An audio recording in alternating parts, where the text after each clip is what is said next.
Carrie Shalom, bien-aimé dans le Christ, cet extrait vous est présenté par le Finish Work of Christ Ministries, autrement nommé Centre de Christ. Soyez encouragés pendant que vous écoutez. Bonne grâce, te dis merci de tous nos cœurs. Merci pour la vie que tu es en nous.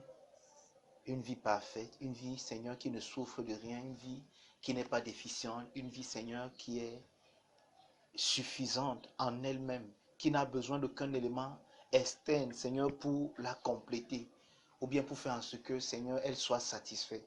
C'est en toi, Père, que nous trouvons notre satisfaction dans ton Fils Jésus par le Saint-Esprit. C'est en toi que nous sommes bénis, c'est en toi que nous sommes entiers, c'est en toi que nous sommes préservés, c'est en toi, Seigneur, que nos yeux sont ouverts pour voir la beauté de ta personne dans ton œuvre achevée. De telle enseigne que, Seigneur, toute autre chose, Seigneur, n'attire pas notre attention.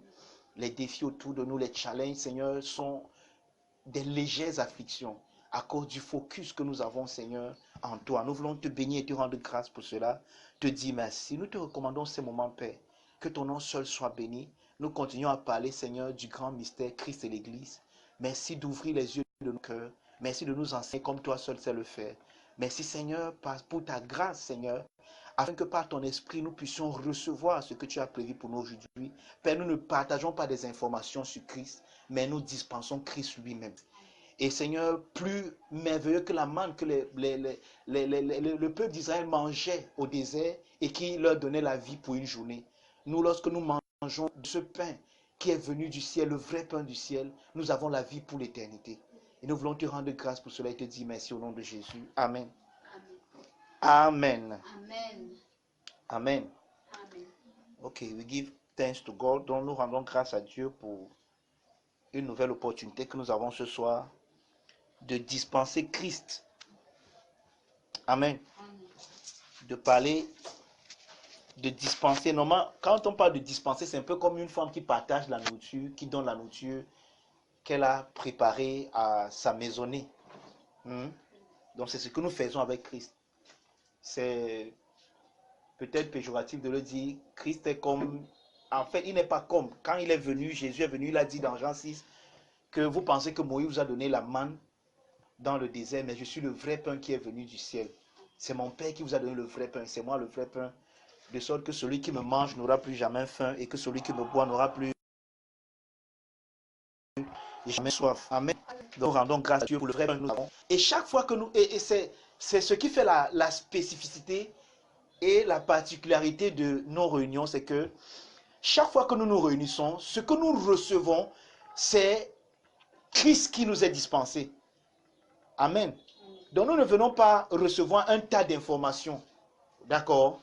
Nous ne venons pas augmenter les informations que nous avons d'une personne, mais nous venons recevoir la personne elle-même. Or, Christ habite en nous. Amen. Christ est en nous. Et lorsque nous dispensons Christ, en réalité, c'est pour dire quoi? C'est pour dire que chaque fois, nos yeux sont ouverts pour connaître le Christ qui est en nous. Et chaque fois que nous voyons qui il est, nous voyons qui nous sommes en lui. Et c'est comme ça que nous nous connaissons nous-mêmes. Et plus nous nous connaissons nous-mêmes, c'est comme ça que nous pouvons vivre comme nous-mêmes. Et non plus comme quelqu'un d'autre ou bien comme une erreur. Amen. Parce que ceux qui ne connaissent pas Christ, ceux qui n'ont pas cette connaissance expérimentale de Christ, vivent autre chose que Christ et vivent en réalité une erreur. Amen. Mais cela n'est pas notre cas. Alléluia.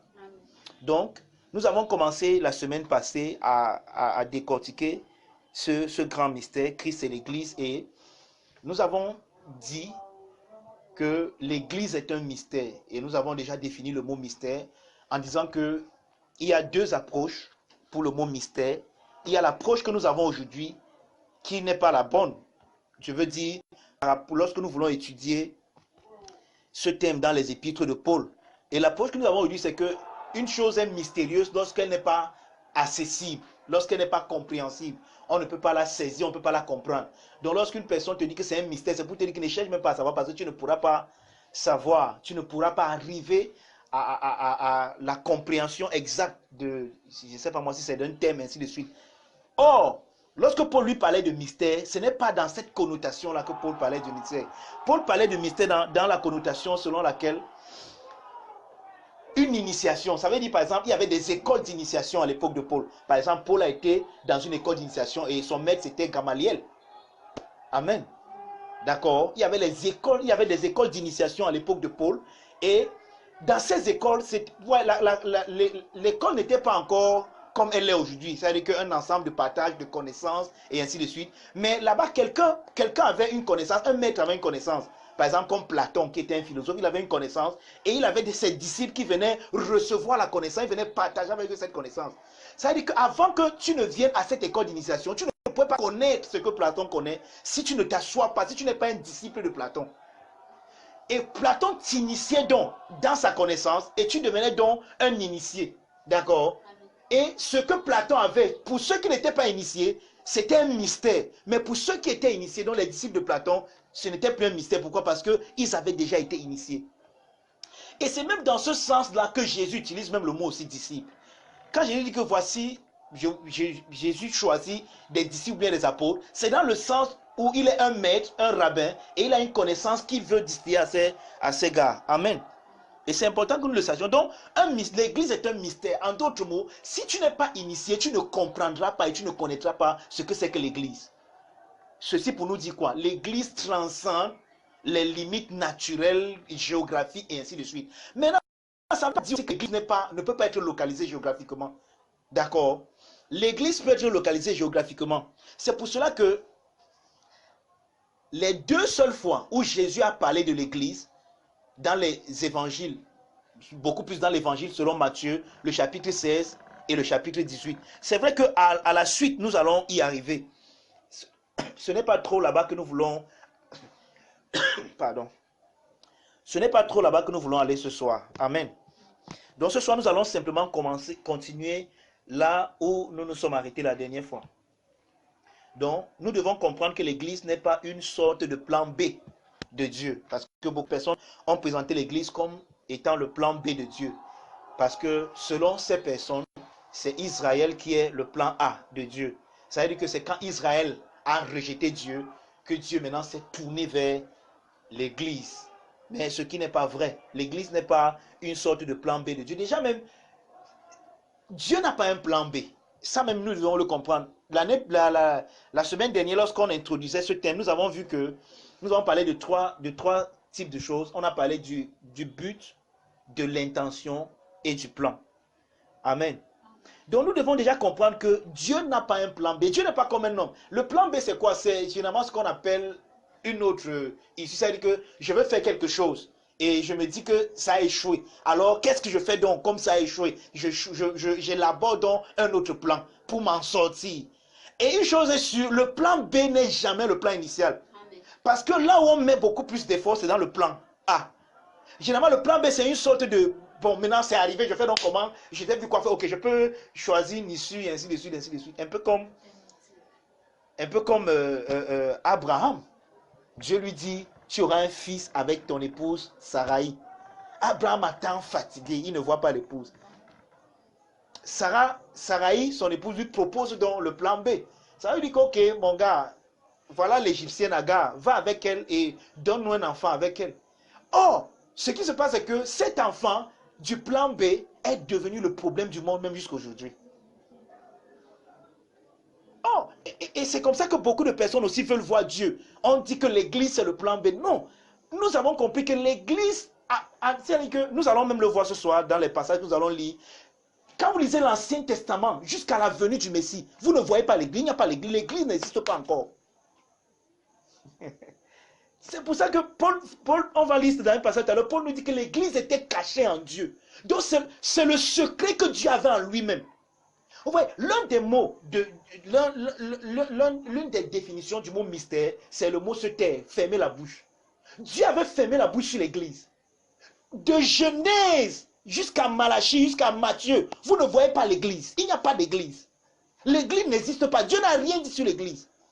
Je dis cela pourquoi c'est important, nous allons même le voir tout à l'heure. Parce que plusieurs personnes qui n'arrivent pas à faire cette distinction, d'accord, vont, chaque fois qu'elles lisent l'Ancien Testament, chercher à trouver là-bas l'église et à l'appliquer sur les enfants de Dieu aujourd'hui. Et c'est ça qui ne marche pas. Ce méli-mélo, ce mélange, ce cumul-là ne marche toujours pas. C'est pour ça que dans les réseaux sociaux, j'avais fait j'avais fait un enseignement où je montrais, je parlais de la nourriture qu'on donne aux enfants. C'est qu'on prend la nourriture de l'Ancien Testament et on veut l'imposer aux enfants de Dieu aujourd'hui. Pourquoi? Parce qu'on n'arrive pas à faire le distinguo, une distinction claire, une discrimination claire entre l'Ancien et le Nouveau, entre Israël et l'Église. Amen. Quelqu'un me comprend? Hein? Donc l'Église n'est pas le plan B de Dieu. Dieu n'est pas venu à Israël et comme Israël a rejeté Dieu et Dieu maintenant s'est tourné vers l'Église. Et il y a même une théorie qu'on appelle en théologie la théorie du remplacement. Où on dit aussi que l'Église est venue remplacer Israël. Parce qu'Israël a échoué, c'est pour ça que Dieu s'est tourné vers l'Église. Ou alors même cette même théorie marche encore avec Adam et Christ. On dit que parce qu'Adam a échoué, c'est pour ça que Jésus est venu. Comme si Adam réussissait, Jésus ne viendrait pas toujours. Comme si le plan de Dieu était en Adam. Pourtant la Bible, Paul nous dit clair dans Romains 5, lorsqu'il fait le résumé de Genèse chapitre 3, Paul nous dit clairement qu'Adam était un type de celui qui devait venir. Donc Adam était l'ombre. La réalité c'est Christ. Donc Adam a échoué, qui n'ait pas mangé l'arbre de la connaissance du bien et du mal, Jésus serait toujours venu. Il y aurait toujours eu incarnation. C'est important que nous comprenions cela. Donc ça veut dire quoi? Même si Israël n'avait pas rejeté le Messie, l'Église devait toujours se manifester après. Amen. Donc l'Église n'est pas venue remplacer Israël, comme beaucoup de personnes veulent nous le faire croire. C'est pour ça que nous croyons qu'il est plus que primordial que nous fassions une différence entre Israël et l'Église. Entre l'accomplissement des prophéties, parce que c'est ça Israël. Israël avait des prophéties qui devaient s'accomplir. Lorsque vous lisez par exemple à partir de Genèse chapitre 12, à partir du 12e chapitre de Genèse, vous voyez les promesses que Dieu a faites à un patriarche qu'on appelle Abraham. Dieu appelle un païen, Abraham, et il demande à Abraham de se séparer, de quitter la maison de son père, parce qu'il va faire quelque chose de spécifique et de spécial avec cet homme. Et nous voyons des promesses que Dieu fait à Abraham, en Genèse 12 jusqu'à Genèse 22 et ainsi de suite. Dieu fait des promesses à Abraham. Donc, en ce qui concerne Israël, il s'agit de l'accomplissement des promesses. Et nous devons faire une différence entre l'accomplissement des promesses, qui est Israël, et la révélation du mystère, qui est l'Église. Déjà, dès que nous comprenons même déjà cette petite différence que je viens d'énumérer, nous comprenons donc que pour ce qui concerne l'Église, il ne s'agit pas d'accomplir des prophéties. C'est pour ça que ce que beaucoup de personnes appellent même aujourd'hui prophétie, ce ne sont pas des prophéties. Parce que quand nous lisons Apocalypse 19, le verset, je crois le verset 10, il dit là-bas que toutes les prophéties étaient christocentrées. Et qu'elles concernaient Christ. Et c'est lui seul qui devait les accomplir. Attendez que je vérifie pour que je ne donne pas une référence qui n'est pas exacte. Amen. Apocalypse 19. Voilà, c'est exactement ça. Jean nous dit là-bas, et je tombais à ses pieds pour l'adorer, mais il me dit, garde-toi de le faire. Je suis ton compagnon de service et celui de tes frères qui ont le témoignage de Jésus. Adore Dieu, car le témoignage de Jésus est l'esprit de la prophétie. Le témoignage de Jésus est la doctrine de la prophétie. Parce que le mot esprit, c'est le mot nouma. D'accord? Est l'enseignement de la prophétie. La prophétie enseigne le témoignage de Jésus. Donc la prophétie témoigne Jésus. Parce que c'est Jésus qui devait accomplir toutes les prophéties. Et lui-même, il nous le dit. Il dit, lorsqu'il venait, il dit que tu n'as voulu, dans Hébreu 10, tu n'as voulu ni sacrifice, ni offrande, mais tu m'as formé un corps. Alors j'ai dit, me voici, je viens. Dans le rouleau du livre, il est question de moi, oh Dieu, pour faire ta volonté. D'accord? Dans le rouleau du livre, il est question de qui? De Christ. C'est lui qui est venu accomplir les prophéties. Et l'accomplissement des prophéties regarde Israël et non pas l'Église. Nous ne sommes pas à l'aide de l'accomplissement des prophéties aujourd'hui. Ça, c'est une chose que nous devons comprendre et marteler. Nous ne sommes pas à l'aide de l'accomplissement des prophéties. Oh, man of God, talk to me, prophétise. C'est faux. Or, ce que les gens appellent même prophétie là-bas, c'est simplement des paroles de connaissance. Or, c'est quoi la parole de connaissance? C'est un don de l'esprit. Or, à quoi servent les dons de l'esprit? À révéler le Christ en nous. À manifester la beauté de Christ en nous. D'accord? Donc nous ne sommes pas à l'aide de l'accomplissement des prophéties. Les prophéties étaient toutes christocentrées et ne concernaient que lui et lui seul. Lui seul pouvait les accomplir et il l'a fait. Il n'y a aucune prophétie qui n'a pas été accomplie. Ça veut dire quoi? Il n'y a aucune prophétie au-devant de nous. Ouais, nous sommes en train de parler de l'église, il faut qu'on dise ces choses. Il n'y a aucune prophétie au-devant de nous. Il n'y a rien qui vient là qu'on appelle prophétie. Même ce que les gens appellent la seconde venue n'est pas une prophétie. Déjà même, il n'y a pas de seconde venue. Parce que Jésus est présent au milieu de l'église. Mais la vue eschatologique que plusieurs personnes ont en parlant du retour de Jésus, c'est simplement ce que l'apôtre Paul appelle la manifestation de Christ en nous. Et il le dit dans Romains en disant que la terre soupire, la création soupire, attend la manifestation des fils. C'est ça que beaucoup de personnes, plusieurs appellent la seconde venue. Pourtant, ce n'est pas une seconde venue. Parce qu'on parle de venue, si par exemple je dis que mon père revient, ça veut dire qu'il n'est pas là maintenant.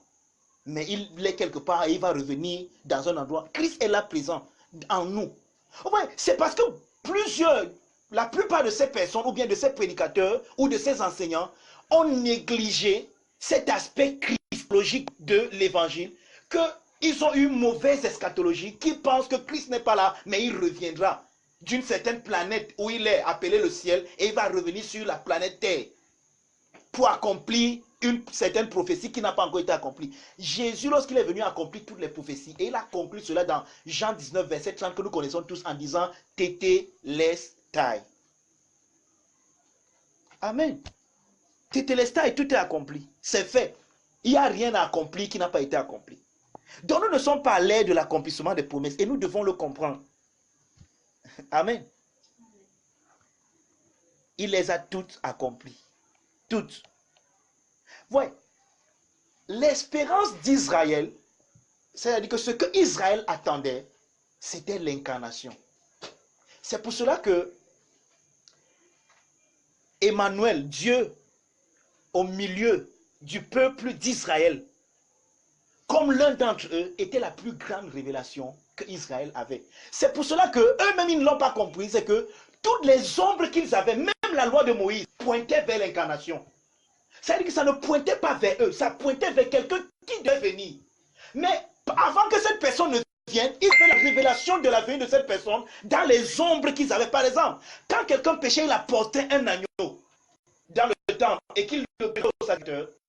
C'est un signe pour montrer qu'il y a un sacrifice qui viendra, qui sera parfait et qui ne va pas seulement couvrir les péchés, comme l'agneau s'y va faire, mais qui va ôter le péché.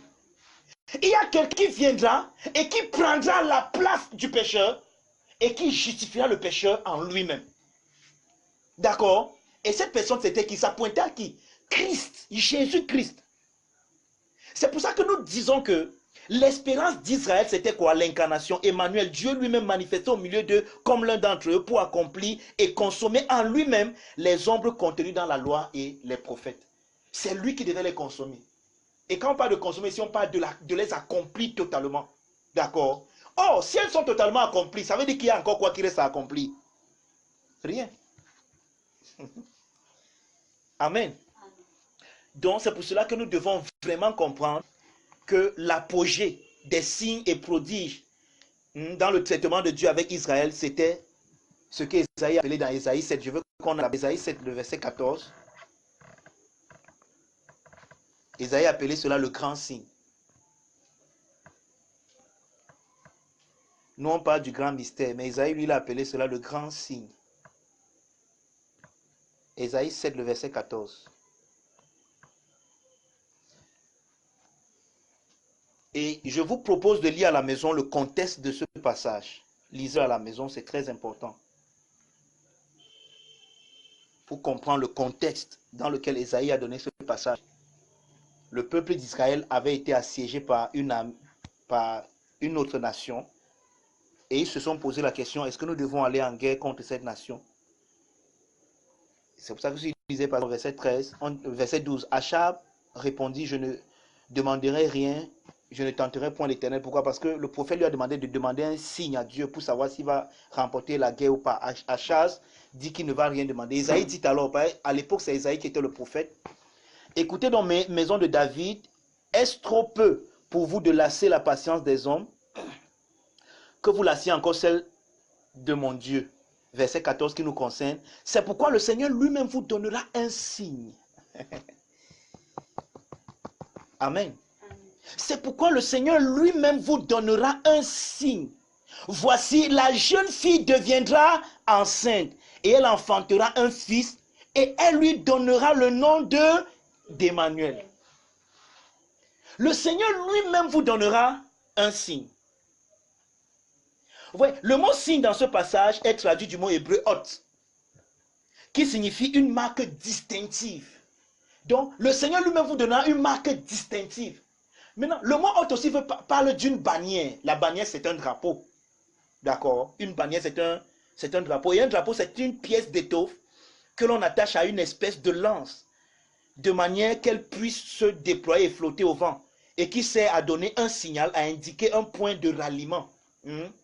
D'accord? À distinguer une nation ou un groupement d'individus qui l'abordent.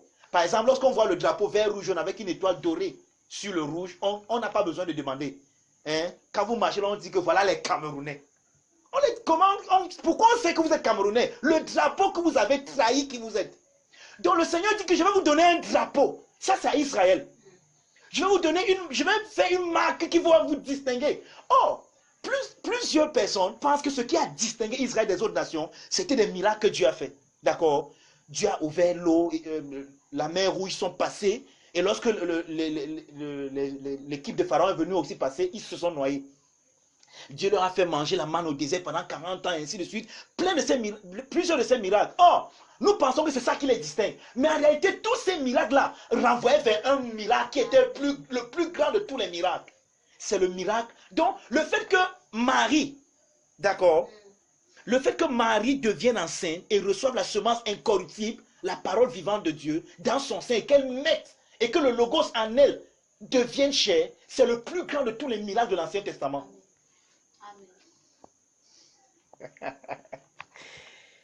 Ah, ça ne semble pas, n'est-ce pas? Donc, quand l'ange est venu dire à Marie que tu deviendras la mère du Messie, et qu'elle a accepté, je suis la servante du Seigneur, qu'il me soit fait selon ta parole, et qu'elle est devenue enceinte, c'était le plus grand de tous les miracles de l'Ancien Testament.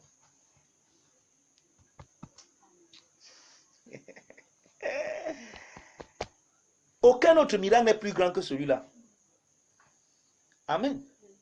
Aucun autre. Même la manne qui est tombée dans le désert ne datait pas. Même l'instance de Nombre 22 où Moïse a élevé le serpent dans le désert et que tous ceux qui regardaient le serpent étaient guéris des blessures, des morsures du serpent, des serpents venimeux. Tous ces miracles pointaient vers le miracle-ci. Donc, Marie recevant et accouchant sans l'intervention d'aucun homme, c'est la consommation de tous les miracles de l'Ancien Testament. Vous savez ce que cela veut dire aussi pour nous? Cela veut dire que le plus grand des miracles, même dans la Nouvelle Alliance, c'est le miracle de la nouvelle naissance. Amen.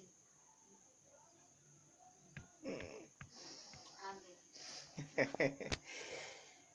Oh, thank you, Father. Oh, c'est quoi la nouvelle naissance? Ouais, beaucoup d'entre nous pensons souvent que naître de nouveau, c'est réciter une prière. Nous pensons souvent que naître de nouveau, c'est commencer à aller dans une église. Avant, j'étais catholique. Aujourd'hui, maintenant, je suis pentecôtiste. Nous pensons que naître de nouveau, ça se résume à ceci. Toutes les mauvaises choses que je faisais avant, maintenant, je ne les fais plus. Je suis une nouvelle créature. Ça veut donc dire que le jour où, par méga, tu vas tomber et tu vas essayer de faire ces choses, tu deviens une ancienne créature encore. Il faut renaître de nouveau pour que tu deviennes encore une nouvelle créature. Ah, my father. Naître de nouveau, la nouvelle naissance déjà, c'est vrai qu'elle a une manifestation expérimentale en toi, mais la nouvelle naissance ne te concerne pas.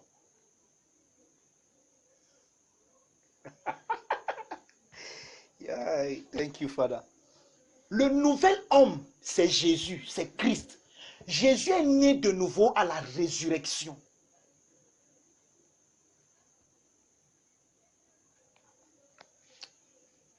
Allons dans Hébreu.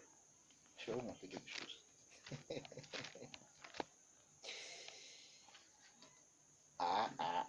Alléluia.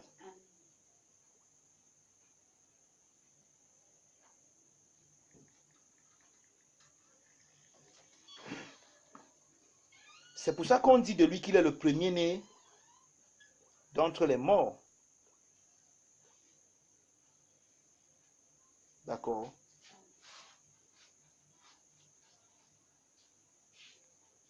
Allons dans Hébreu.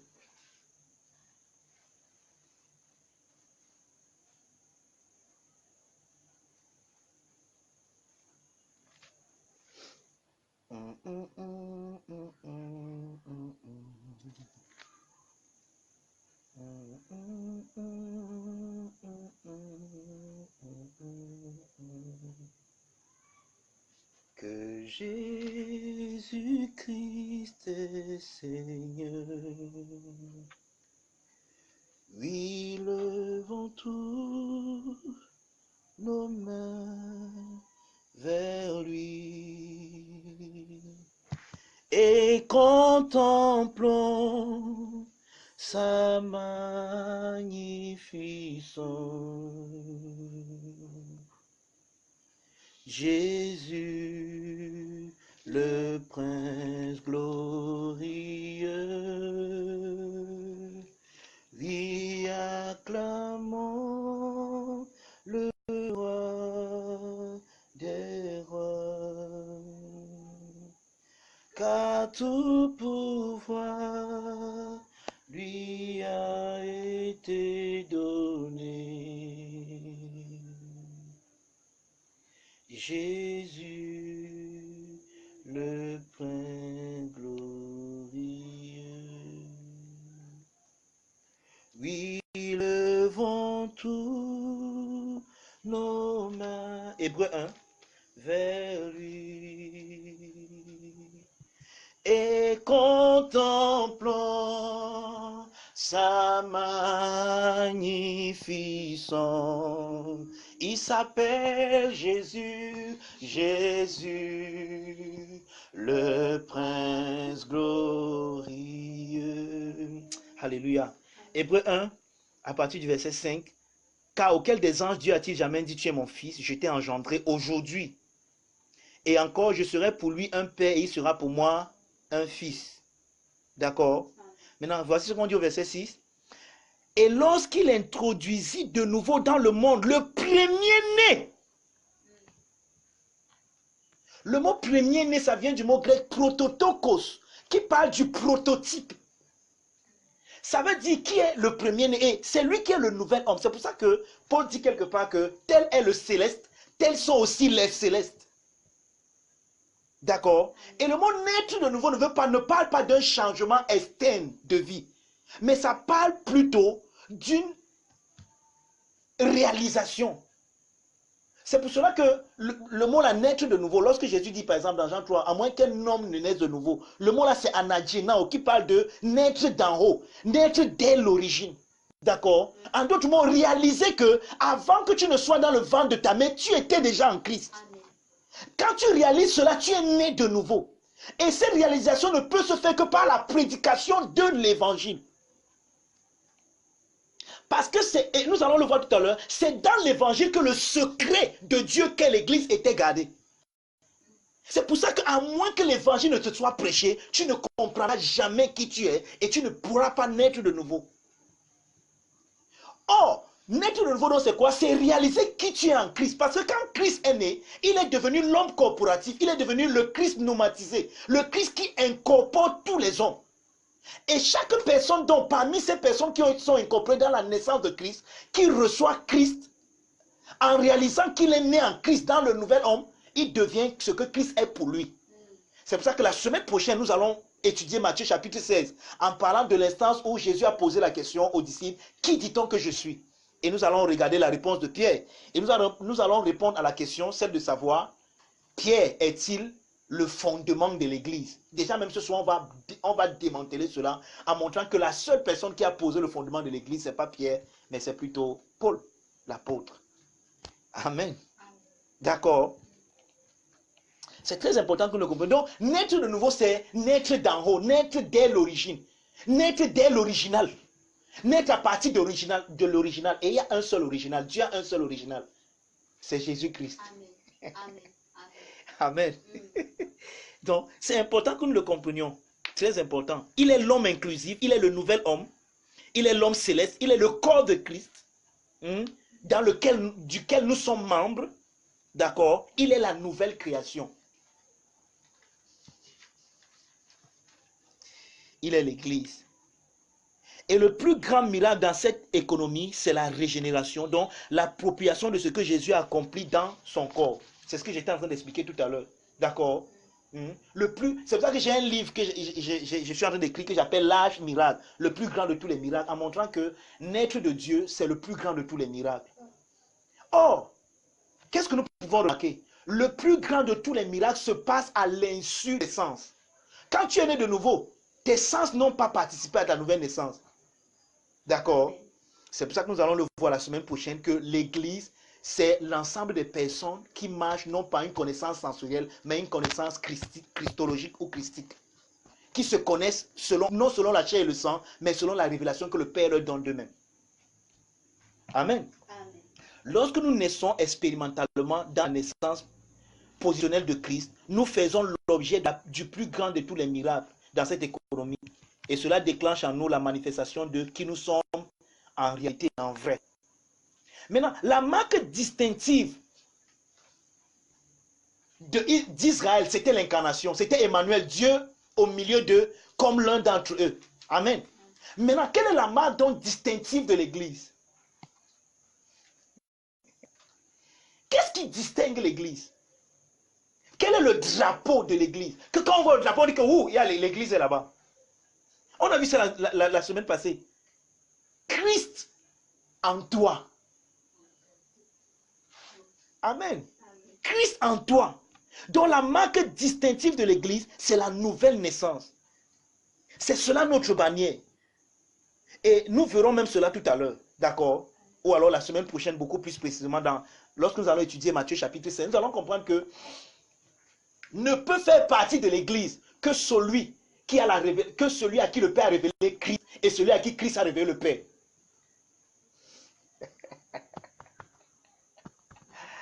Je reprends. Ne peut faire partie de l'Église que celui à qui le Père a révélé Christ et celui à qui Christ a révélé le Père.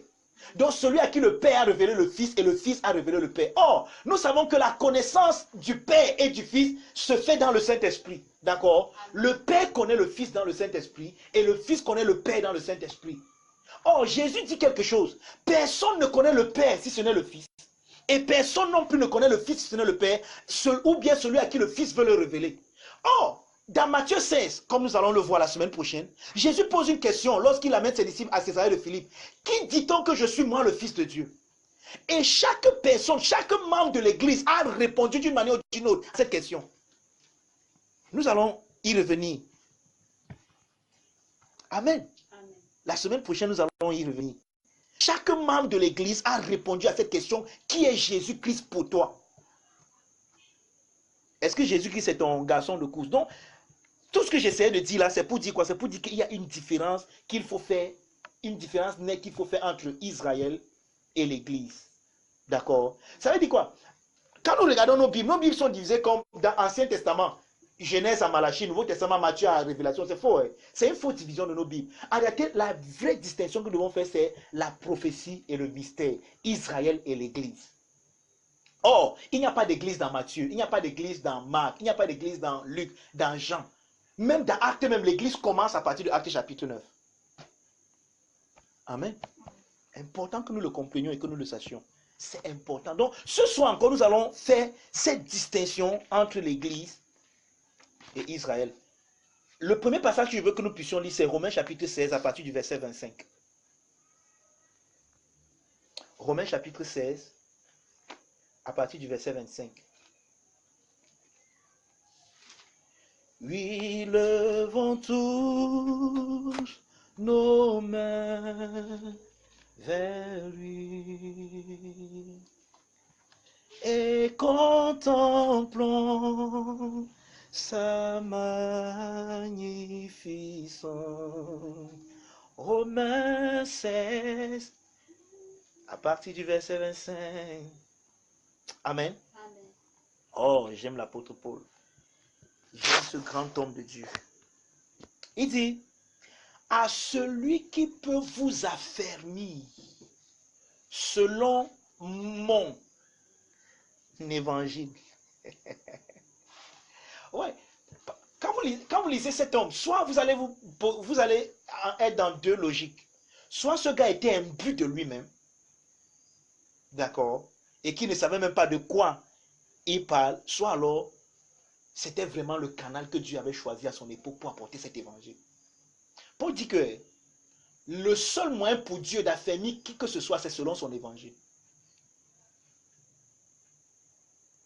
En d'autres mots, celui qui ignore Paul ne peut pas être affermi. Celui qui ne connaît pas l'évangile comme Paul le peut. Et maintenant, nous allons lire la suite et nous allons comprendre que ce que Paul dit et ce qu'il prêche est différent de ce que les autres prêchaient. Regarde la suite. Regardons la suite. À celui qui peut vous affermir selon mon évangile. Maintenant, je veux qu'on lise ce passage. C'est pour ça que je suis venu avec les autres Bibles ici.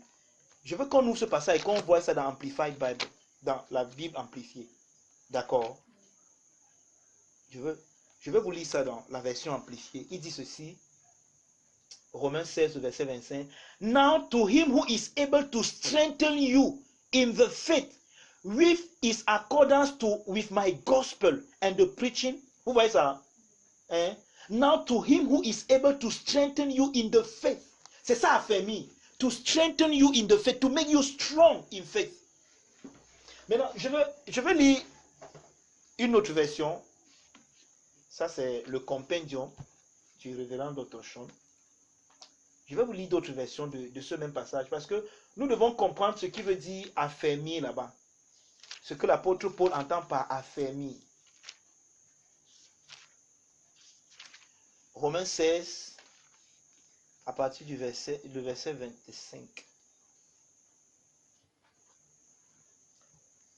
To whom, who alone has power to make you stand strong in the faith. Vous voyez ça? Celui qui seul a la puissance de vous faire vous tenir fort ou fermement dans la foi. Which is the essence of the glad tidings that I have published. Donc le moyen par lequel Dieu nous rend fermes dans la foi, le moyen que Dieu utilise, c'est l'évangile, l'évangile de Paul. Or, pourquoi Paul appelle ça mon évangile? Vous voyez, il n'y a que deux personnes qui ont eu le courage de parler comme Paul parle ici. Il y a Paul et il y a Jésus. Ouais, et quand Jésus lui a commencé à parler comme ça, les gens ont commencé à mal prendre cela. Par exemple, lorsque vous lisez dans Jean chapitre 8, Jésus leur dit sans embâche, sans... Moi, j'aime utiliser le mot comme les Camerounais utilisent. Jésus leur dit ça, hein? Que celui qui ne mange pas ma chair et ne boit pas mon sang n'a pas la vie. Mais on dit que directement cela a offusqué les gens qui le suivaient. Ils ont dit, mais mon gars, le gars s'il veut faire de nous, il veut que nous devenions quoi, les cannibales, il veut faire quoi? Qu'est-ce qu'il raconte là? On dit qu'ils ont commencé à dire que ce message est trop dur et plusieurs l'ont quitté. Ils se tournent donc vers les autres. Ils disent, et vous attendez quoi? Vous ne partez pas aussi. Vous voyez un peu? Paul aussi le dit. Maintenant, Paul, est-ce à cause de l'orgueil? Paul est-il orgueilleux de dire que Dieu ne peut affermir les hommes que par son évangile? Mais la suite du verset nous explique. Il dit, à celui qui peut vous affermir selon mon évangile et la prédication de Jésus-Christ. Regarde, conformément à la révélation du mystère, la prédication de Jésus-Christ, conformément à la révélation du mystère, parce qu'il y a la prédication de Jésus-Christ dans un autre paradigme. Donc, on peut présenter Jésus-Christ conformément à la révélation du mystère, ou on peut présenter Jésus-Christ selon que Pierre le présentait, qui est quoi? Jésus-Christ selon l'accomplissement des prophéties. C'est important que nous fassions cette différence. Paul présente Jésus-Christ conformément à la révélation du mystère. Pierre présente Jésus-Christ conformément à l'accomplissement des prophéties. Comment je sais? C'est facile. Acte chapitre 2. Regardons le serment de Pierre. Qu'est-ce que Pierre a même vu ça la semaine passée? Pierre dit que voici ce qui a été écrit par Joël le prophète.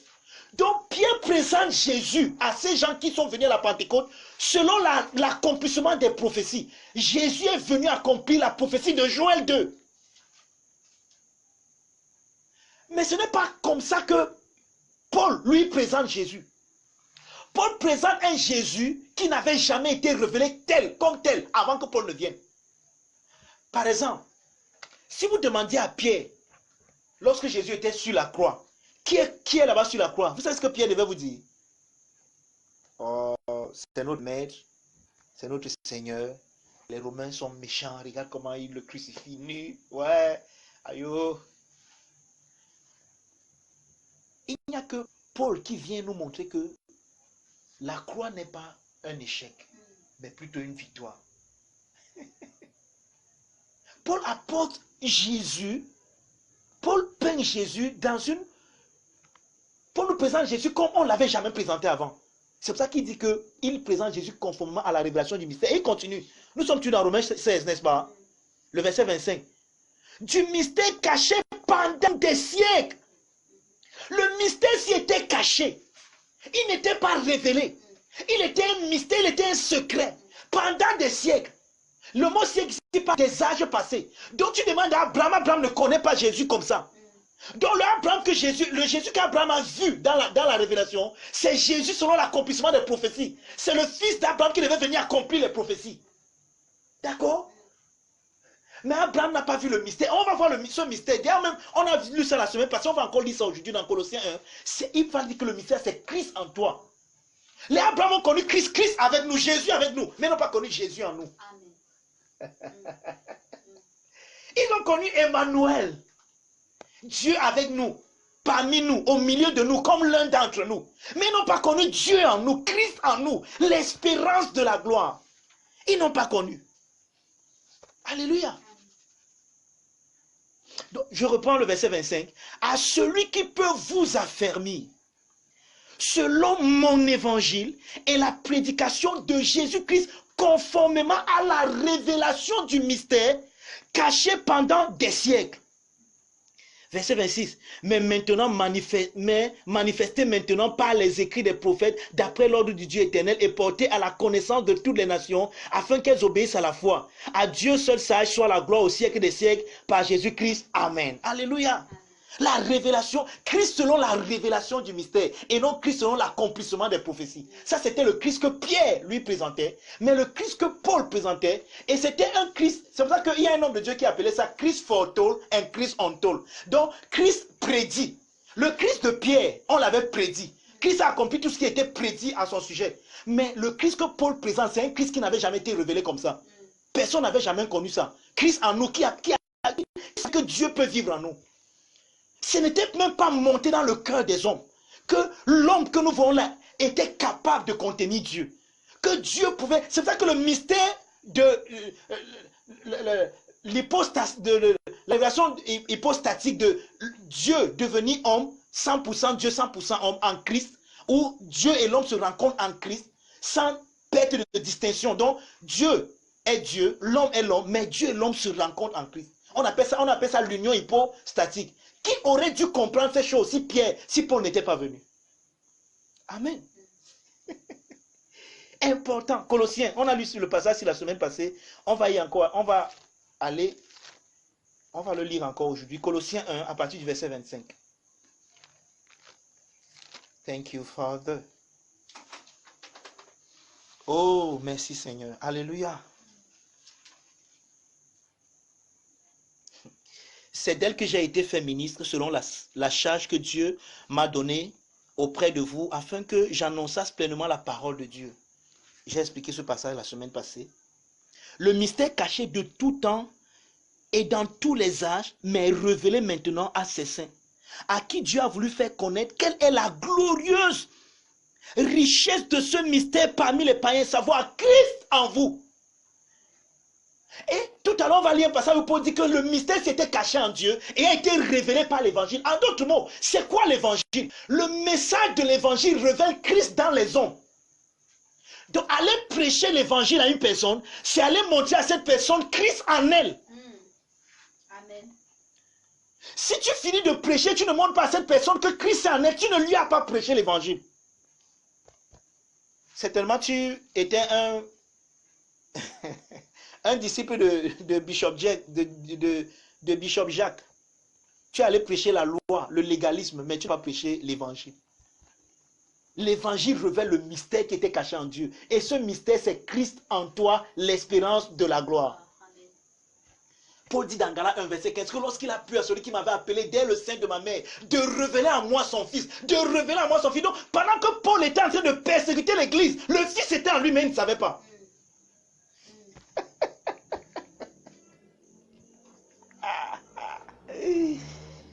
Oh, thank you, Father. Ok, donc on a expliqué le passage la semaine passée. Allons dans Éphésiens, Éphésiens 3 à partir du verset 1.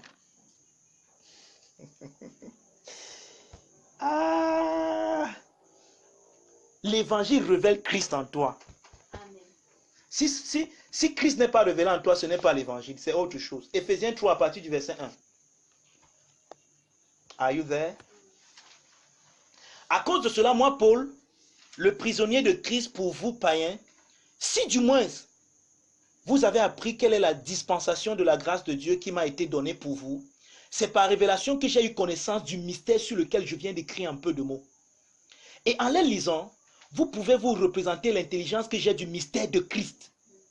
Il n'a pas été manifesté aux fils des hommes dans les autres générations. Il n'a pas été manifesté aux fils des hommes dans les autres générations. Il n'a pas été. C'est un mystère où Dieu avait fermé la bouche. C'était secret. Dieu a gardé ça secret. Tu sais ce que ça veut dire? Ça veut dire que toi et moi, nous sommes le secret de Dieu. Amen. Ah! Regarde comment je me réjouis juste de le dire. Nous sommes le secret de Dieu. En d'autres mots, vous voyez, pourquoi le secret de Dieu? C'est pour ça qu'il nous appelle, c'est pour ça que Paul parle du poème, du chef-d'œuvre. Ouais. Dieu a exactement fait comme à la création. Il crée des choses, il crée ceci, il crée cela, il crée cela. Mais il garde le best pour la fin. Il garde le meilleur pour la fin. Pour le révéler. C'est pour ça que l'apôtre Paul dit que Dieu veut faire connaître aujourd'hui, à travers l'église, sa sagesse infiniment variée. En anglais, j'aime le verset, on dit que his manifold wisdom. Donc, nous sommes la beauté de Dieu qu'il avait gardée en lui-même, qu'il implémentait en lui-même pour nous manifester au bon moment. C'est ça l'église. L'église, ce n'est pas un ensemble d'endroits où les gens vomissent, je ne sais pas moi, on chasse des démons sur eux.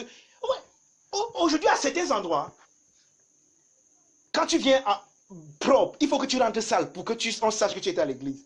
Pourquoi? Parce que tu vas passer à te rouler au sol. C'est ça qui est la preuve que l'Esprit de Dieu était parmi vous. Oh, ceci, ça manifeste justement la laideur même. Ça ne manifeste même pas la beauté de Dieu.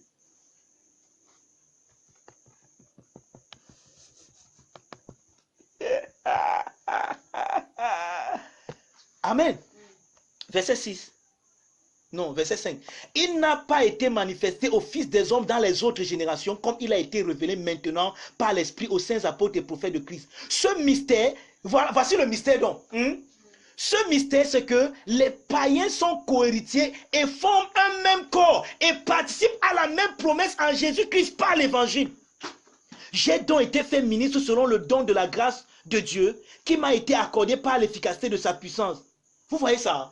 Le don là, c'est quoi? C'est que les païens, comment les païens peuvent participer? Parce que Christ est en eux. Amen. Parce que Christ est en eux. Et quand leurs yeux s'ouvrent et ils voient Christ en eux, ils comprennent qu'ils ne sont plus étrangers. Ils sont inclus. Pourquoi? Parce que Christ les a inclus en vivant en eux par son esprit.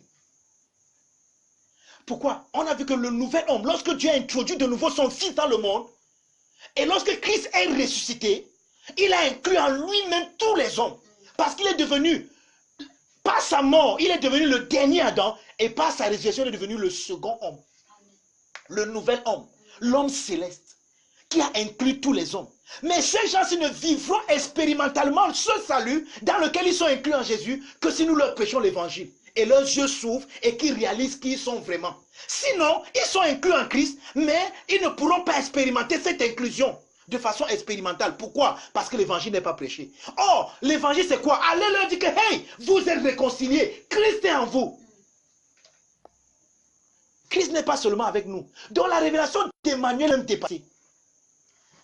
Reste avec nous, Seigneur, le jour décline, la nuit s'approche. Reste avec nous est dépassé. Il est en nous. Il est plus qu'avec nous. Il est en nous. Vous savez ce que ça veut dire? Ça veut dire que Dieu ne parle pas. Je ne peux pas quitter sa présence, puisque je suis devenu son temple. Je suis devenu son lieu, c'est son naos. L'habitation même de Dieu en moi. Quand je vais partout, je vais avec Dieu. Dieu ne me quitte pas, il ne revient pas. Je ne pars pas et je ne reviens pas dans sa présence. Je suis l'épitomie, la manifestation même de la présence de Dieu. Il n'y a pas un endroit où Dieu est présent comme en moi.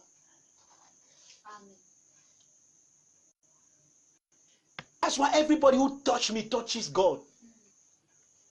Tous ceux qui me touchent ont touché Dieu. Tous ceux qui entrent en contact avec moi sont en contact avec Dieu. Je suis devenu la maison de Dieu. Je suis devenu le temple de Dieu.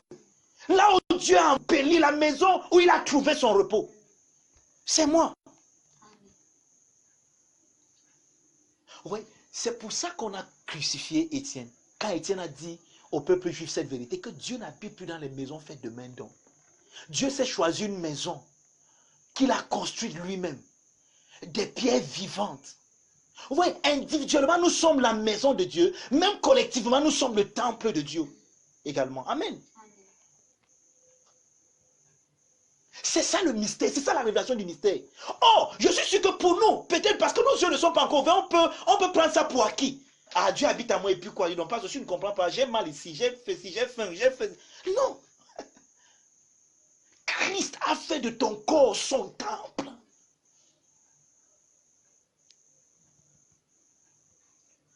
Il dit que celui qui croit en moi, mon Père et moi, nous viendrons habiter, nous viendrons habiter chez lui. Christ est venu habiter chez toi. Tu comprends ça? Alléluia. Je veux que nous sortions d'ici avec cette révélation. Christ habite en moi. C'est pour ça que je suis plus qu'un être humain. Je suis plus qu'un humain. La divinité dans toute sa plénitude. Donc, ce qu'on a dit de Jésus, on peut le dire de moi. En moi habite corporellement toute la plénitude de la divinité, dans la plénitude de mon humanité. Sans mélange. Donc, je suis une union hypostatique manifeste. La plénitude de Dieu habite en moi et je suis en même temps pleinement homme. La divinité n'est pas venue subjuguer ou bien, je ne sais pas moi, absorber mon humanité. Et comme mon humanité ne peut pas absorber la divinité, et nous sommes unis. Je suis l'homme désiré, uni en Christ, dans le 100% de Dieu et le 100% de l'homme que je suis. Amen. Imaginez-vous un peu que nous commencions à marcher étant conscients de ceci. Je rends grâce à Dieu parce qu'il y a des hommes qui ont marché avec ce genre de révélation. Je vous ai donné des témoignages des hommes comme les John G. Lake ici, n'est-ce pas? John G. Lake, c'était un évangéliste dans les années 1500. Terrible. Non, dans les années 1900. Une fois, il y avait une épidémie dans les prémices, dans les encablures où John G. Lake vivait. Et qu'est-ce qui s'est passé? Les gens avaient besoin des gants pour pouvoir se préserver. Parce qu'on a choisi John G. Lake pour aider les gens, pour aider ces personnes qui étaient atteintes. Mais John G. Lake, lui, il est allé à main propre. Et on lui dit, hey, fais attention, tu vas être infecté. Il dit que non, dès qu'un virus me touche, ça meurt. On dit, vous les prédicateurs, vous les allants, vous pensez que Dieu, donc Dieu, c'est seulement pour vous, Dieu. Il dit que je vous dis la vérité. Il dit que si vous voulez tester, on a donc pris un microscope. On a pris une personne infectée. On a regardé, on a mis. Dès que le microbe, le virus a touché John G. Lake, c'est mort. Or, lisez les écrits de John G. Lake, vous allez vous rendre compte que John G. Lake cherchait Christ en toi. Il était un peu comme Saint Jean le Divin. Il parlait de la vie éternelle. Je vous ai déjà donné le témoin de Saint Jean le Divin ici, qu'on a voulu le tuer comme on a tué les autres, on n'a pas pu. Un jour, on a pris Jean, on l'a mis dans une marmite bouillante. On a fait bouillir la marmite avec de l'huile. L'huile s'est évaporée, on a trouvé Jean à genoux en train de prier. Jean n'avait même pas... Donc, même l'égratignure, même ces genoux-là, le feu là ne l'a même pas écorché, ces genoux. Pourquoi? Vous pensez que c'était un surhomme? Non. Il marchait dans une conscience. Tous ceux qui comprennent ce que je suis en train de dire là, dans l'humanité expérimente cette divinité parce que Dieu est venu habiter en nous. Amen. Nous sommes plus que des hommes. Je veux que nous comprenions cela ce soir. Et si l'église avait été gardée secrète, c'est parce que Dieu, on dit souvent qu'on garde le meilleur pour la fin. Dieu nous a gardé le meilleur pour ce temps-ci, pour ces moments-ci. Et Dieu veut à travers nous révéler au monde combien sage il est, combien beau il est, combien glorieux il est. Dieu ne peut pas le révéler quand nous sommes malades. Dieu ne peut pas le révéler quand nous sommes faibles, quand nous sommes pauvres, quand nous ne pouvons pas atteindre nos objectifs. Non, ça ce n'est pas la gloire de Dieu. Ce n'est pas l'opinion de Dieu pour nous. Nous devons avec véhémence rejeter ce genre de vie. Nous devons renoncer à cela. Ça ne révèle pas la beauté de Dieu en nous. Alléluia.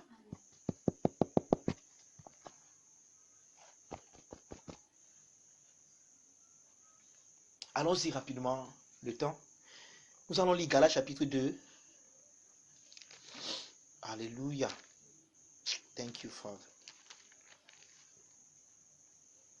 Galates 2 à partir du verset 5 jusqu'au verset 9. Galates 2, 5 à 9. Oh, thank you, Father. Thank you, Jesus. Nous ne leur cédons pas un instant et nous résistons à leurs exigences afin que la vérité de l'évangile fût maintenue parmi vous. Ici, Paul parle de l'instance où il allait rencontrer ceux qui étaient à Jérusalem comme les apôtres connus avant lui. Amen. Voilà. Ceux qui sont les plus considérés, quels qu'ils aient été jadis, cela ne m'importe pas. Dieu ne fait point accession de personne. Ceux qui sont les plus considérés ne m'imposaient rien. Le mot imposer, c'est en d'autres mots. Paul dit qu'ils ne m'ont rien ajouté. Donc, quand Paul allait rencontrer les autres, les Pierre, les Jean et Jacques, il pensait que eux, parce quand vous voyez ça dans Actes chapitre 15, on appelle ça le premier concile de l'église, le concile de Jérusalem. Paul, il y a eu un problème parce que l'évangile que Paul prêchait, plusieurs personnes n'ont pas apprécié la connotation de Paul, parce que Paul parlait du Christ en vous, Christ en vous. C'est même à cause de ça, quand vous lisez par exemple Acte 11, verset 26, on dit que ce fut en Antioche que pour la première fois les disciples furent appelés Christanao. Christano, il est chrétien. Pourquoi? Parce qu'ils disaient toujours Christ en moi, Christ en moi. C'est Paul qui apporte cette connotation. Avant Paul, personne ne prêchait ce genre. Oh, les autres prêchaient déjà depuis à Jérusalem. Pierre, Jean, Jacques, ils étaient à Jérusalem, ils prêchaient, mais ils ne prêchaient pas Christ en toi. Amen. Donc c'est ça que Paul dit ici, que quand il allait vers eux, ils ne l'ont rien ajouté, ils ne lui ont rien ajouté. Amen. Verset 7, au contraire, voyant que l'évangile m'avait été confié pour les incirconcis, comme à Pierre pour les circoncis. C'est maintenant clair, non? Pierre et Paul ont deux audiences différentes.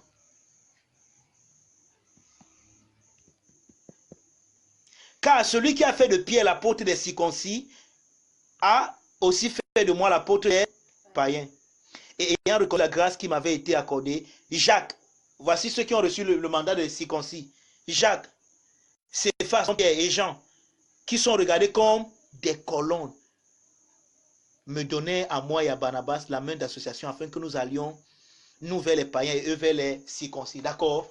Eux, ils devaient aller vers les qui? Vers les circoncis. Donc, quand tu lis l'épître de Jacques, il a cité 3 personnes là-bas. Jacques, Céphas qui est Pierre. Jacques a écrit une épître. D'accord? Pierre a écrit 2. Jean a écrit 3. Quand tu lis les épîtres, il s'adresse à qui? À l'église. Alléluia. Ces gens s'adressent à l'église, non? Ils ont été envoyés à l'église, non? C'est ce qu'on lit là. Tu dis oui. Donc tu n'es pas avec moi.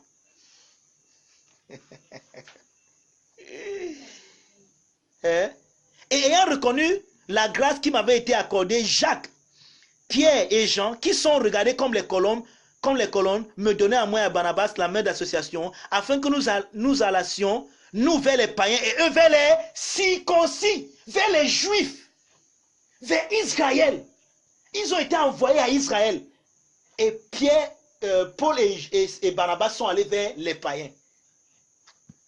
Amen. On a même vu ça. Tout ce que je fais là maintenant, c'est comme une révision. On a vu ça dans les 2 messages et les 2 audiences. D'accord? Et il faut faire cette différence. Parce qu'aujourd'hui, nous mélangeons tout. Et dans ce mélange-là, nous nous perdons vraiment. On prend ce que Pierre a dit à Israël.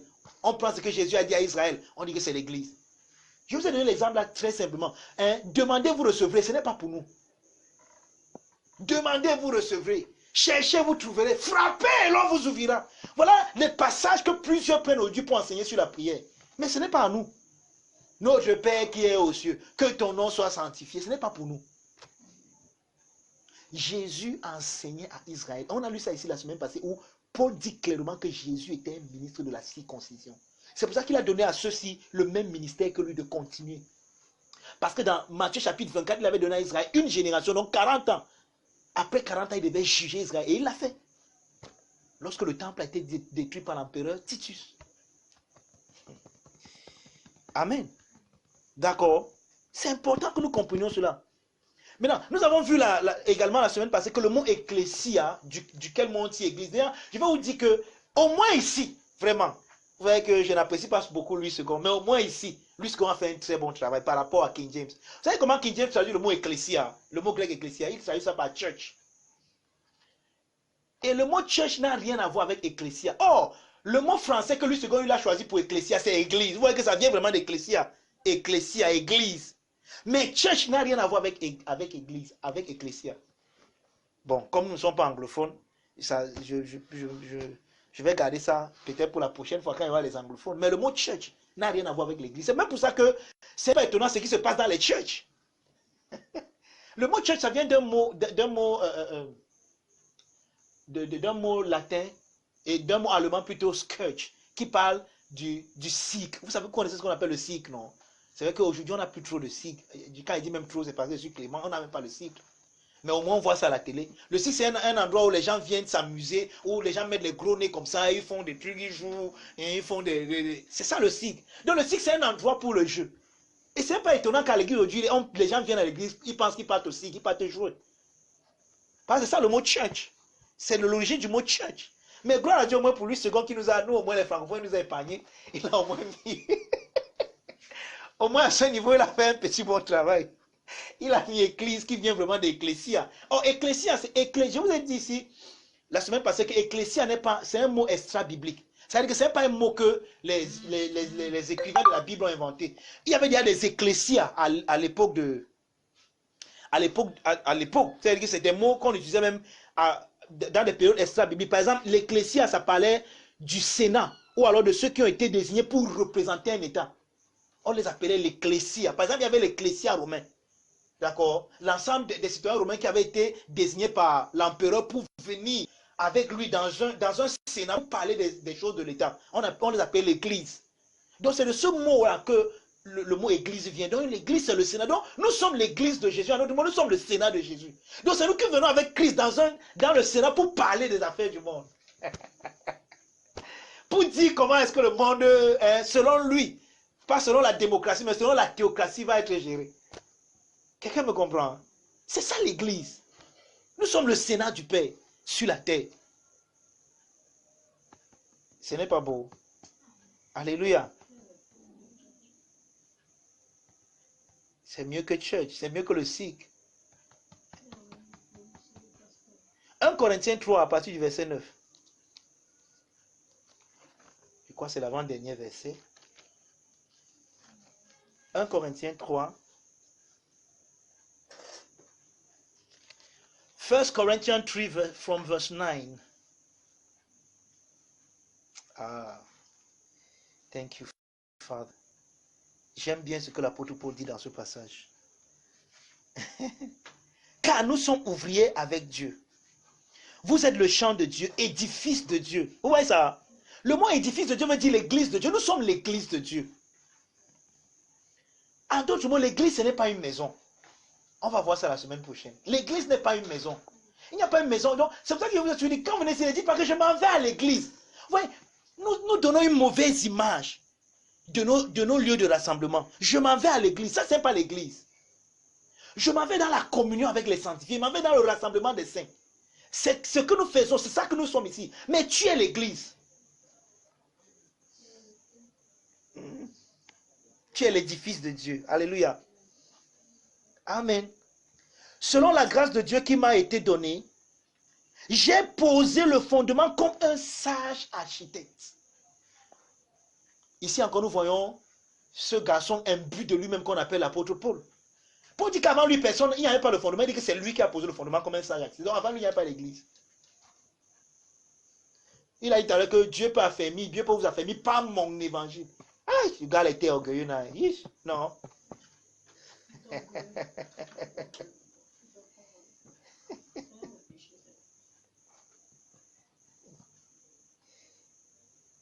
Amen. Selon la grâce de Dieu qui m'a été donnée, j'ai posé le fondement. Parce qu'il n'y a pas deux fondements. Avant Paul, personne d'autre. Qui a reçu la révélation là? Lui. Il n'y avait que lui pour poser le fondement, comme un sage architecte. Et je m'amusais la semaine passée à vous dire que Paul a posé le fondement. Il dit qu'il vous a annoncé la parole de Dieu dans toute son intégralité. Mais il n'a rien dit sur l'enfer.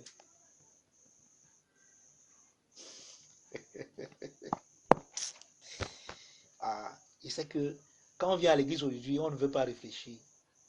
L'église, c'est le cirque. C'est vraiment là où on vient s'amuser. Pourtant, c'est plutôt une académie. On devrait venir réfléchir. Parce que c'est ça, au Sénat, on ne vient pas jouer. Vous avez vu les... Bon, peut-être, excusez, je ne peut-être pas nos sénateurs. Mais dans les endroits où, dans les pays où on est sérieux, les sénateurs ne viennent pas jouer. Ils viennent réfléchir sur des problèmes étatiques. C'est pas ça. Hein? C'est ce que nous sommes. L'église n'est pas un endroit d'amusement. C'est un endroit sérieux. C'est pour ça que je crois, la dernière semaine de ce grand mystère, je vais vous parler un peu de l'ordre dans l'église. Plusieurs aujourd'hui, nous pensons que l'église c'est un endroit où je viens quand je veux, je pars comme je veux. Oh, c'est la cour du roi Péto, chacun fait comme il veut. C'est pas vrai. Le Sénat, au Sénat, tu n'entres pas comme tu veux, tu ne sors pas comme tu veux. Et donc, je vous ai dit que le mot ecclésia, ce n'est pas un nouveau mot. Ce n'est pas un mot que Paul ou les Pierre ont créé ou bien Jésus. C'est un mot qu'ils ont trouvé et ils l'ont appliqué à eux. J'ai dit que je vais créer mon ecclésia, mon Sénat. Je vais appeler certaines personnes hors de la nation qui viennent avec moi, qu'on discute. Comme le Sénat romain, c'était des gens que l'Empire romain avait choisi, qui venaient avec l'empereur pour discuter les choses de l'État. C'était ça le Sénat, c'était ça l'ecclésia. Nous sommes l'ecclésia de Dieu. Donc nous venons avec Dieu pour discuter de comment les choses vont passer, de comment les choses doivent se passer. Sur cette terre qui est la nôtre. Donc c'est quelque chose de sérieux. Ce n'est pas un amusement. Ce n'est pas le cirque. Amen. Je ne sais pas comment tu te considérais avant, mais je veux que tu changes ta manière de te voir ce soir. Même ce que tu appelles les moments de prière, que ce soit pas seulement les moments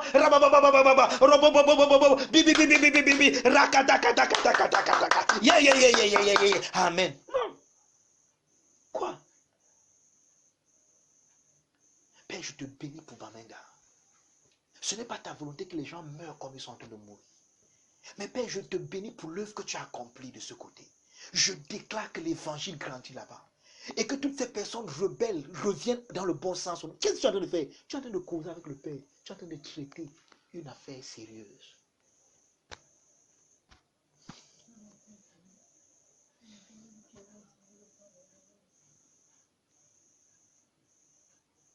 Quelqu'un me comprend? Père, je te bénis pour les élections qui viennent au Cameroun. Je te rends grâce, Seigneur, pour les 9 personnes qui vont pour l'élection. Plusieurs sont en train de raconter qu'il y aura la guerre après les élections, mais je déclare qu'il n'y aura pas cette guerre. Parce que la démocratie va se manifester dans ta théocratie. Père, je te bénis parce que tu calmes les hommes. Tu fais en sorte que la crainte de Dieu envahisse le cœur de chacun. Qu'est-ce que tu es en train de faire? Tu es en train de traiter avec Dieu. Par rapport, tu es dans le Sénat, tu es dans ton rôle en tant qu'un sénateur.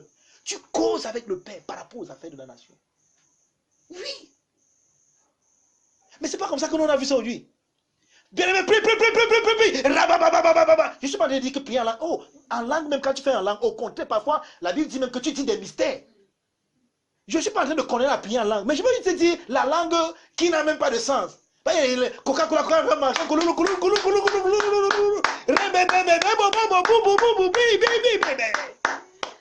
après tu te calmes. Tu as prié.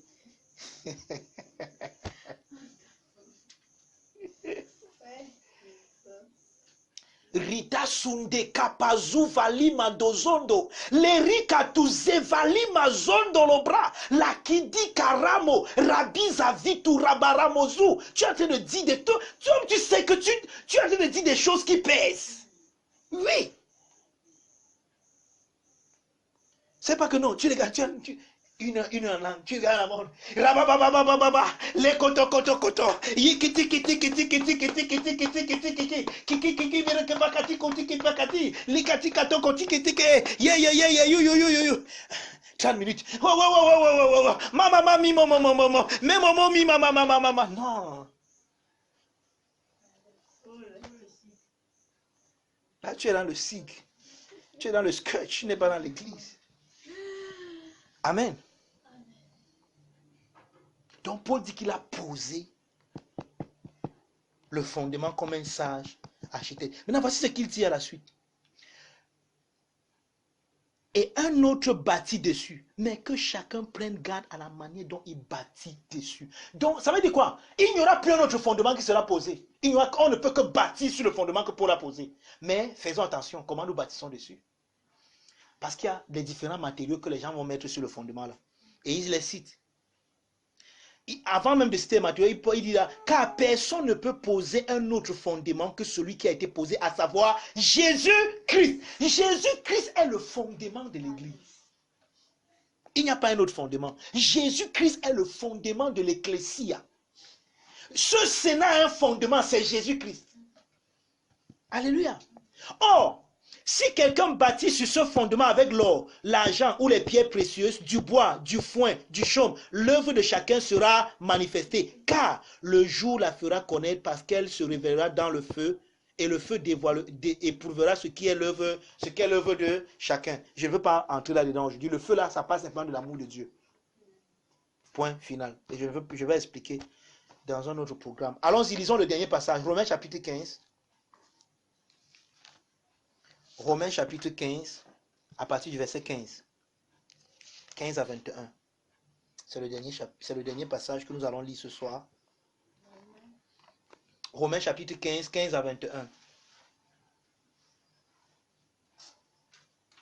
Paul dit, cependant, à certains égards, je vous ai écrit avec une sorte de hardiesse, comme pour réveiller vos souvenirs, à cause de la grâce que Dieu m'a faite, d'être ministre de Jésus-Christ parmi les païens, m'acquittant du divin service de l'évangile de Dieu, afin que les païens lui soient une offrande agréable,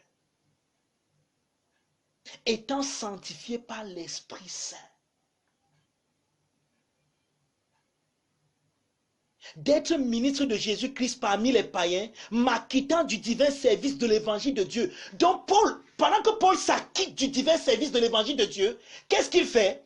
L'acquittement de Paul du divin service fait en sorte que les païens sont une offrande agréable à Dieu et ils sont sanctifiés par l'Esprit de Dieu. En d'autres mots, Paul présente les païens comme étant une offrande que Dieu a acceptée depuis.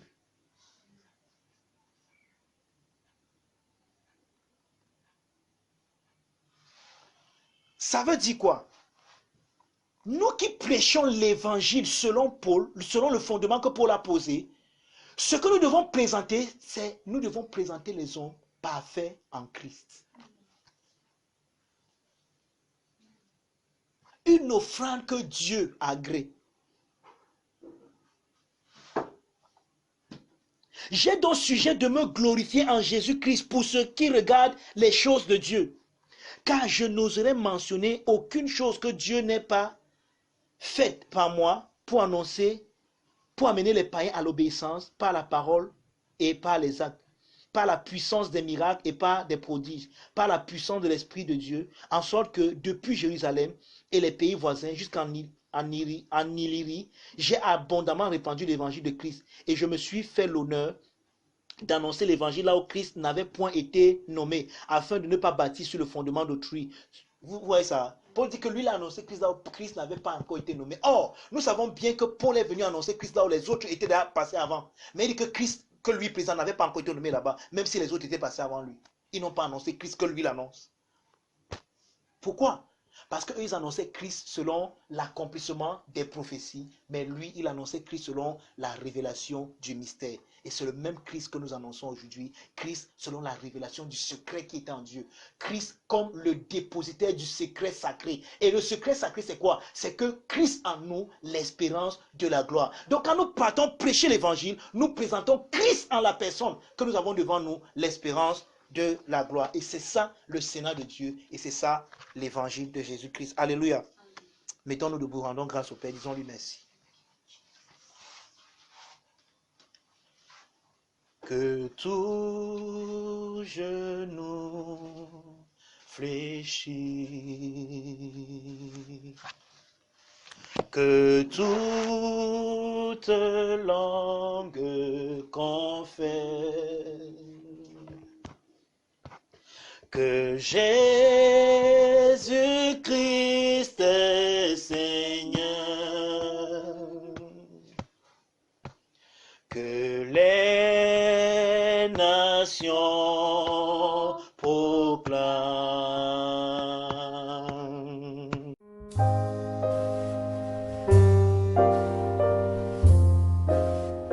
Cet extrait vous a été présenté par les amis et partenaires du Finish Work of Christ Ministries, le centre de Christ, situé en face du lycée de Bonasama à Bonabéry. Rejoignez-nous les mercredis, vendredis et dimanches à 17h30 au Finish Work of Christ Ministries. Nous dévoilons Christ comme étant vous en vrai.